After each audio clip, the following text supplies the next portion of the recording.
جب وہ پہلے ساتھ تھے تو تنویر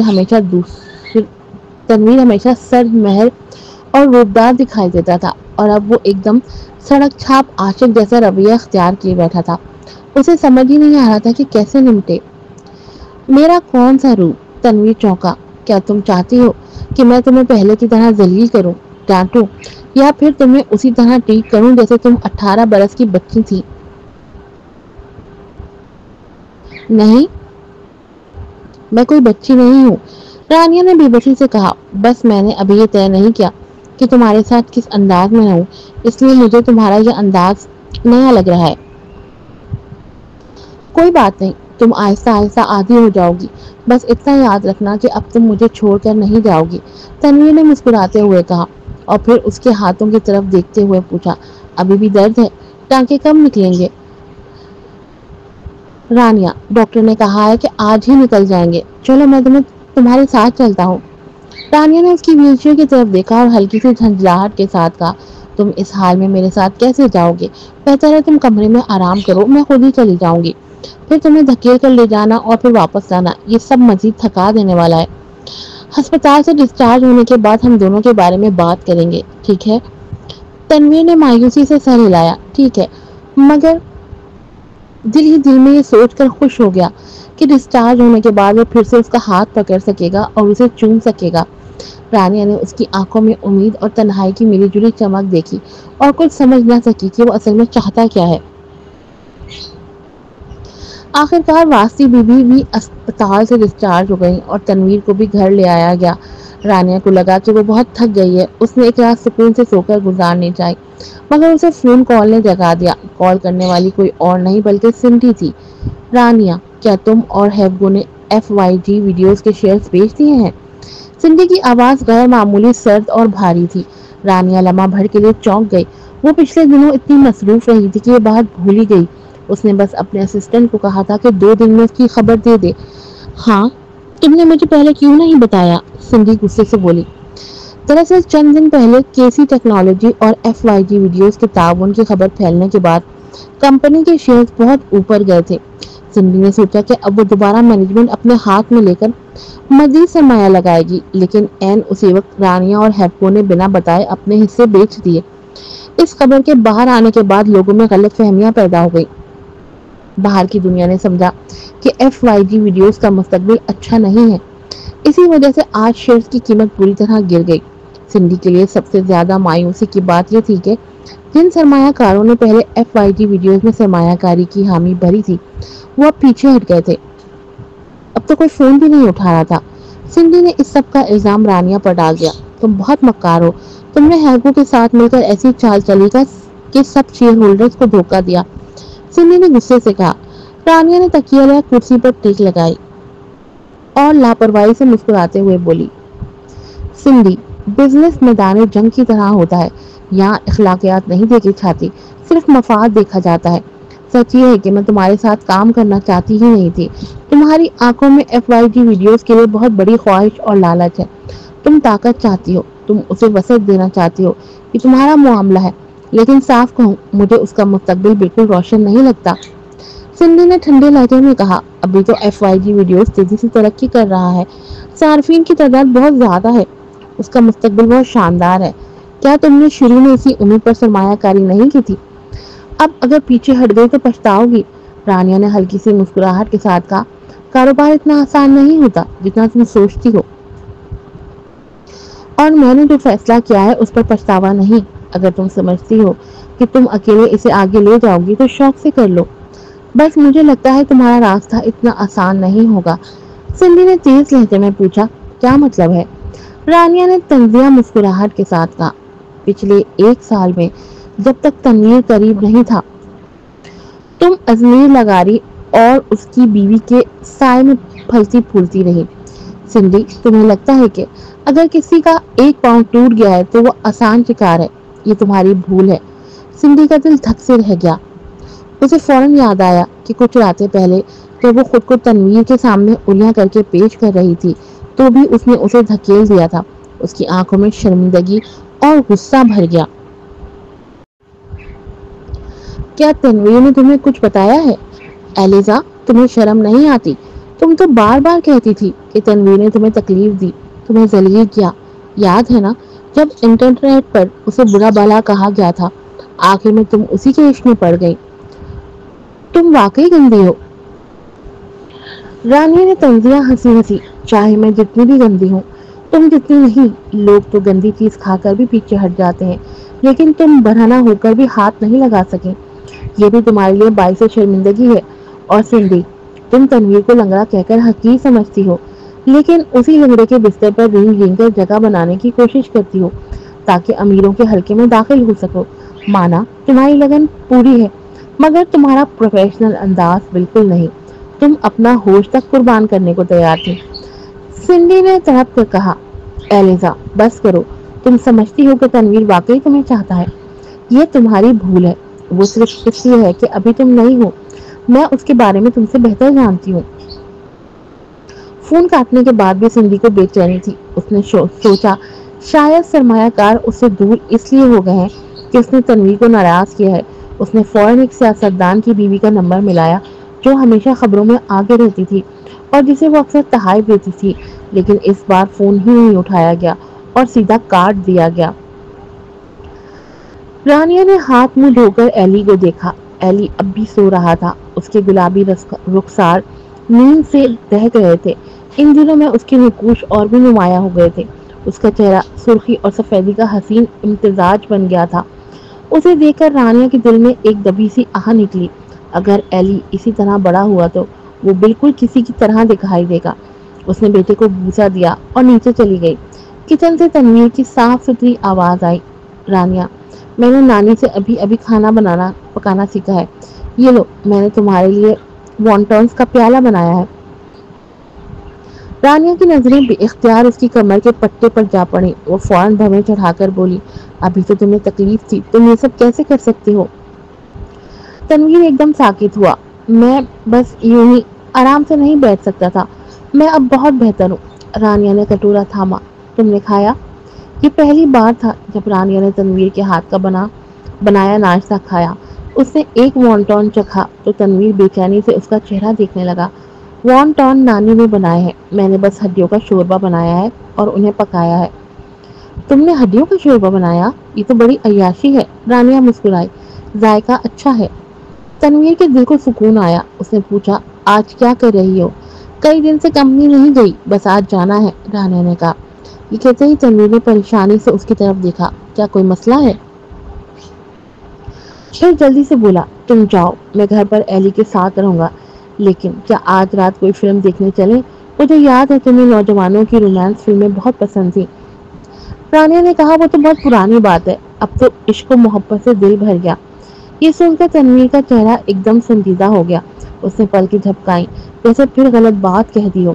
تو لگتا ہے حال ہی میں کوئی غیر ملکی ڈرامہ ریلیز ہوا ہے، کیا تم وہ دیکھنا چاہو گی؟ اس نے دھیرے سے پوچھا، دیکھو تم بہت تھک گئی ہو، ان دنوں تھوڑا ریلیکس ہونا چاہیے۔ ہاں بالکل۔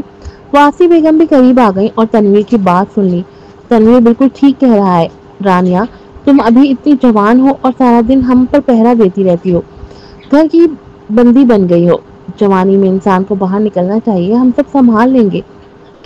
رانیہ نے سوچا اور فوراً حامی بھر لی۔ کھانے کے بعد وہ کمپنی چلی گئی۔ کئی دن کی غیر حاضری کے باعث کمپنی میں کافی کام اکٹھا تھا۔ اسی دوران ایک فائنینشیل نیوز رپورٹر بھی آیا اور ان سے پوچھا کہ اس نے FYG ویڈیوز کے شیئر کیوں بیچے۔ رانیہ نے کچھ نہیں چھپایا، سیدھی سے بات کہی کہ وہ FYG ویڈیوز کے مستقبل کے نظریے سے متفق نہیں تھی، اس لیے باہر ہو گئی۔ شام 5 بجے تنویر نے رانیہ کو فون کیا، میں نیچے ہوں، آ جاؤ۔ رانیہ نے کوٹ پہنا اور نیچے گئی۔ تنویر کی گاڑی سڑک کے کنارے کھڑی تھی، وہ اندر بڑے سٹائل سے بیٹھا تھا۔ راہ چلتی جوان لڑکیاں بار بار مڑ کر اسے دیکھ رہی تھی۔ اس حال میں کوئی سوچ بھی نہیں سکتا تھا کہ اس کے 3 پاؤں میں سے 2 نہیں ہیں۔ لیکن رانیہ گھبرا کر ڈرائیونگ سیٹ پر جا بیٹھی۔ تنویر نے اس کی پریشانی دیکھ لی اور فوراً کہا، فکر نہ کرو، میرے پاس معذوروں کا لائسنس ہے، سب ٹھیک ہے۔ رانیہ خاموش رہی اور اسے ڈرائیو کرنے دیا۔ وہ اسے کھانے کے لیے لے گیا۔ وہ سارا وقت جھکی رہی اور موبائل پر کھیلتی رہی۔ اندھیرا چھا گیا تو گاڑی شہر کے ایک مہنگے ویسٹرن ریسٹورانٹ کے سامنے رکی۔ تنویر نے اسے ماسک دیا. بڑی اسٹار, یہ پہن لو. رانیہ جھگڑا نہیں چاہتی تھی. اس نے ماسک پہنا اور گاڑی سے اتری. ڈرائیور کی سیٹ کے پاس جا کر اس نے خود تنویر کو سہارا دینے کے لیے ہاتھ بڑھایا. تنویر نے اس کے ہاتھ کو دیکھا اور ہلکی سی مسکراہٹ لبوں پر آ گئی. جب وہ نیچے اترا تو ہاتھ چھوڑنے کے بجائے مضبوطی سے تھام لیا اور ساتھ چلتا رہا. رانیہ نے ہاتھ کھینچنے کی کوشش کی مگر جب نہ نکلا تو جانے دیا. دونوں عام جوڑوں کی طرح ہاتھ میں ہاتھ ڈالے ریسٹورانٹ کے اندر داخل ہوئے. اندر جا کر رانیہ پہلے بیٹھی اور اپنے اسسٹنٹ کو میسج بھیجا. تنویر بھی آ کر اسی کے برابر بیٹھ گیا. رانیہ نے چونک کر اسے دیکھا. میز تو لمبائی میں تھی مگر وہ سامنے بیٹھنے کے بجائے ساتھ ہی بیٹھ گیا. تنویر نے ویٹر سے مینیو لے کر جھک کر نرم آواز میں پوچھا, رانیہ کیا کھانا چاہو گی؟ کوئی ڈیزرٹ منگاؤں؟ رانیہ نے کہا, جو مرضی. تنویر اس کے اتنا قریب آ بیٹھا کہ رانیہ نے گھبرا کر نظریں پھیر لی. تنویر کی نگاہیں 2 لمحے کے لیے اس کے چہرے پر ٹکی پھر مینیو پر جھک گیا. کھانے کا آرڈر دینے کے بعد جب ویٹر چلا گیا تو تنویر بولا, میں نے انٹرنیٹ پر دیکھا ہے یہاں کا کریب میٹ پرائس کافی اچھا ہے. تم پہلے کبھی یہاں نہیں آئے؟ رانیہ نے پوچھا. تنویر نے ہلکی مسکراہٹ کے ساتھ جواب دیا, میں کسے لے کر آتا؟ رانیہ نے اس پر ایک نظر ڈالی. کون جانے, بہرحال تم 10 نہیں تو 18 عورتوں کے ساتھ کھیل چکے ہو. تنویر کے سر میں سنسناہٹ سی دوڑ گئی. سچ ہی کہا تھا کہ مردوں کو سب سے زیادہ ڈر تب لگتا ہے جب عورتیں پرانے حساب کھول بیٹھیں. لیکن وہ عورت جسے میں نے دل سے چاہا صرف تم ہو, تنویر نے کہا اور اس کا ہاتھ تھامنے کی کوشش کی. رانیہ تنویر کی پرانی حرکتیں سوچ کر الجھ گئی. اس نے جھٹکے سے ہاتھ چھڑا لیا. کیا تم مردوں کے لیے محبت اور جسم الگ الگ ہے؟ رانیہ, تم نے ہی کہا تھا کہ پرانی باتیں چھیڑنا بہتر نہیں. تنویر نے افسردگی سے کہا, وہ سب کچھ ختم ہو چکا ہے اور میں نے اس کی قیمت بھی ادا کی ہے. اسے ختم ہی ہونا چاہیے تھا. رانیہ نے ڈانٹا, اتنی گندگی ختم ہی ہو تو بہتر ہے. ہاں تم ٹھیک کہتی ہو. تم چاہو تو مجھے برا بھلا کہہ سکتی ہو, بس ناراض نہ ہونا. تنویر نے سر جھکا کر جواب دیا. وہ اچھی طرح جانتا تھا کہ اگر رانیہ کو اس کی پرانی باتوں سے ذرا بھی فرق نہ پڑتا تو اس کا مطلب یہ ہوتا کہ وہ اس سے بالکل ہی بے پرواہ ہے. میں ناراض نہیں ہوں. غصہ کرنے جیسی کوئی بات نہیں. رانیہ نے خوشبودار چائے کا گھونٹ بھر کر خود کو سنبھالا. ہاں میں بھی ناراض نہیں, تنویر نے کہا. کچھ ہی دیر میں تنویر کے ماتھے پر پسینے کے قطرے جھلکنے لگے. واقعی جیسا شہزام نے کہا تھا, عورتوں کا پرانے حساب دہرانا کسی عذاب سے کم نہیں. جلدی کھانے کی پلیٹیں آ گئیں. یہ جگہ شہر کے بیچوں بیچ تھی. کھانے اتنے اعلیٰ تو نہیں تھے جتنے ان پرائیویٹ ریسٹورینٹس میں ہوتے تھے جہاں تنویر اسے لے جایا کرتا تھا, لیکن تنویر نے اپنی پوری کوشش کی کہ رانیہ کو خوش رکھے. وہ اس کے لیے اسٹیک کاٹتا, کوئی گراس کے ٹکڑے رکھتا. یہ سب دیکھ کر رانیہ کے ذہن میں ان دنوں کی یاد تازہ ہو گئی جب دونوں پہلی بار عشق میں گرفتار ہوئے تھے. تب تنویر اس سے چند سال بڑا تھا اور وہ پہلی بار محبت کا ذائقہ چکھ رہی تھی. ملاقاتوں میں وہ نروس رہتی اور اکثر تنویر کے پاس بزنس کے کال آتے. ہر کال کے بعد وہی اس کا ساتھ دیتی اور اس کے لیے سب کچھ سنبھالتی. لیکن اب جب اس نے ماضی کو سوچا تو سب کچھ دھندلا دھندلا سا لگنے لگا. کھانے کے بعد تنویر بل ادا کرنے گیا. رانیہ دروازے پر کھڑی موبائل دیکھ رہی تھی کہ اچانک ایک کار اس کے سامنے آ رکی. ارے یہ تو علیزہ نہیں؟ کار میں بیٹھا شخص وجیح اور خوش لباس تھا. وہ کوئی اور نہیں بلکہ مونٹے تھا جسے رانیہ نے 1 سال سے زیادہ عرصے سے نہیں دیکھا تھا. وہ ایک کنورٹیبل کار میں آیا تھا اور اس کے ساتھ اگلی سیٹ پر بیٹھی لڑکی 20-22 سالہ حسین طالبہ لگ رہی تھی. تم ماسک پہنے ہوئے تھی, میں نے سوچا غلط پہچان لیا. مونٹے نے سن گلاسز اتار کر ایک شاندار مسکراہٹ دی. ایلیزا, بہت دنوں بعد ملاقات ہوئی. رانیہ کچھ لمحے کو ٹھٹک گئی. وہ بچے کی پیدائش اور پھر کام میں اتنی مصروف ہو گئی تھی کہ مونٹے کو تقریباً بھلا ہی دیا تھا. مگر اب اسے دیکھتے ہی وہ دن یاد آ گئے جب اسے گاڑی سے کچلنے کی کوشش کی گئی تھی اور اس کے پیچھے پیٹرسن فیملی کے ہاتھ ہونے کا شک یقین تھا.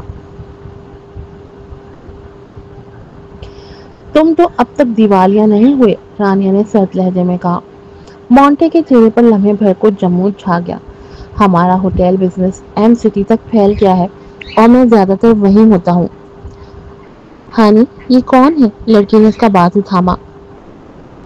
یہ ایلیزا ہے, تم نے ان کی ایکٹنگ ضرور دیکھی ہوگی, مونٹے نے جواب دیا.